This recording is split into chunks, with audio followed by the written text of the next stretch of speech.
So what really concerns me about getting the cops called on me at the Van Dyne Lions Park was that when I entered into this area, it said that it was unincorporated. So the first thing in my head was thinking that there's no police, there's no town police. Since it's unincorporated, they don't have the mayor, they don't have the council. Maybe they have a board of some kind. Maybe they could be unincorporated and still have a board, but maybe not. I mean, unincorporated is unincorporated, right? You shouldn't even be allowed to have a town board if you're going to be unincorporated, I would think. And it was the sheriff deputies who showed up, not any city police. So it's the county of I forget. It's not an Indian name. It's Winnebago County. Winnebago County sheriff showed up, and because they were called, and they enforce the law for that unincorporated area, which has a pretty sizable population just south of the park. But I try to find places that are isolated like that park. I mean, Google Maps pointed it out, and I'm heading north, and it was this park is located almost directly in between Fond du Lac and Oshkosh, so it looked very attractive as a place to stop. And I'm sure not a lot of people stop there. There's a lot of conditions going against it to make it an unattractive place to go. For one, it's isolated. It's out pretty much in the middle of nowhere. We're not next to the lake, the Great Lake of Lake Michigan. We're next to the I think it's called Lake Winnebago. Yeah, we're next. You can't see the other side of the lake. You can't see the other side of the shore at all.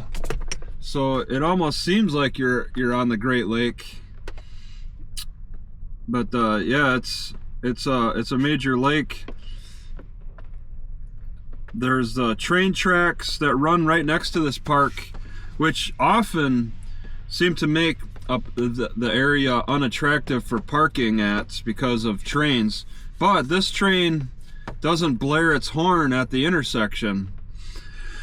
And I wonder how they come across those agreements. If this is an unincorporated area, group of homes, how do they come to those decisions? How do they come to those agreements with the trains that the train doesn't need to be blaring its horn as it's going through the intersection?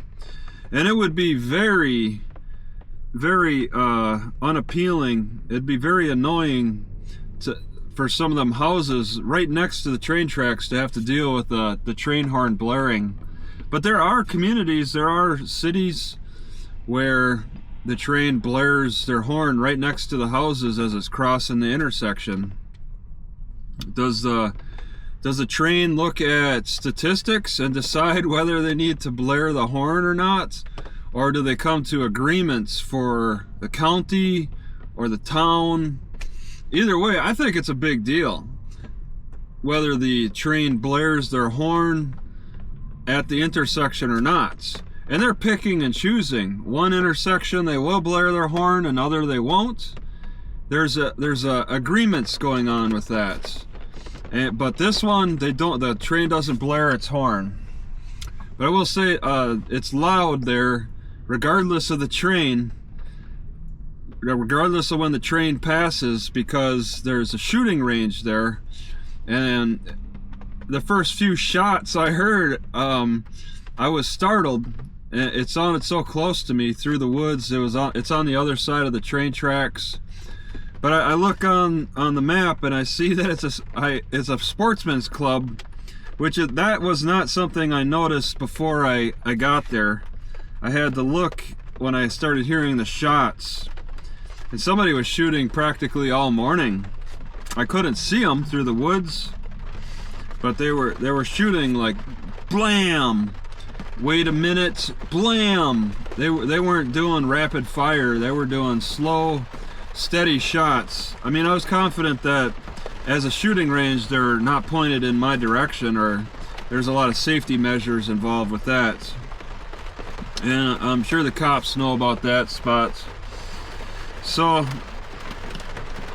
people who live in an unincorporated area decided to call the cops on me. You know, it's an area that's like almost a system where they have set up where it's like anything goes practically in this unincorporated, like there's no ordinances involved with their lifestyle. They're remote, so they could have horses in their front yards.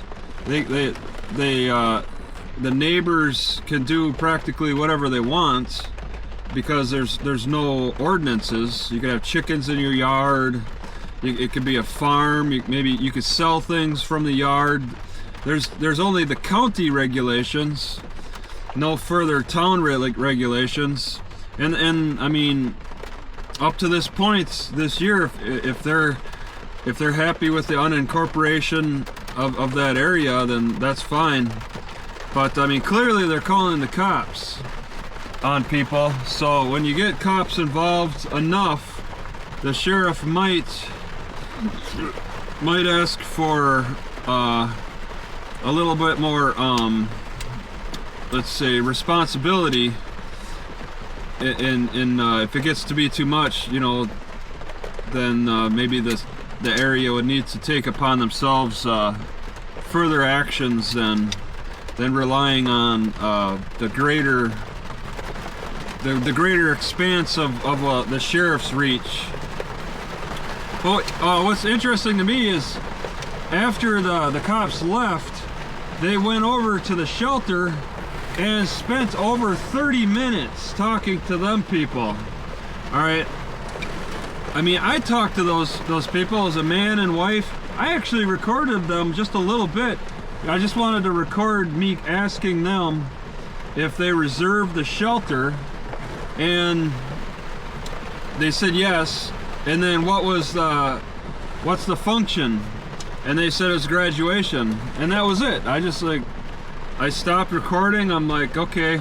And I walked away. I had my bag over there. I was sitting in the shelter, getting out of the rain, and also playing on my computer, playing with videos. I had no internet, but they had electricity there and a picnic table, and that worked for me. So I was just hanging out, and I was a little surprised the cops spent so much time with the people over there. It gives me the impression that they had a close relationship. Yeah, I mean, it's seems like an okay area, a nice area. So, you know, living on the countryside and just taking it easy. I like to visit them areas. There's not many. I didn't see many other choices besides this nice Lions Park. Lions Parks have been nice to me. Generally, I don't recall ever getting cops called on me at a Lions Park. I'd have to look back at my history, but usually Lions Parks are pretty decent. So when I see one out in the middle of nowhere, and it looks open and clear and nice, peaceful, I'm pretty I feel pretty optimistic about it. But in this case, they had to do a welfare check on me. So anything goes with anywhere you are. In a lot of cases, you gotta always be prepared. It caught me by surprise, but I mean, I keep my cameras charged all the time anyway. So I'll leave it at that.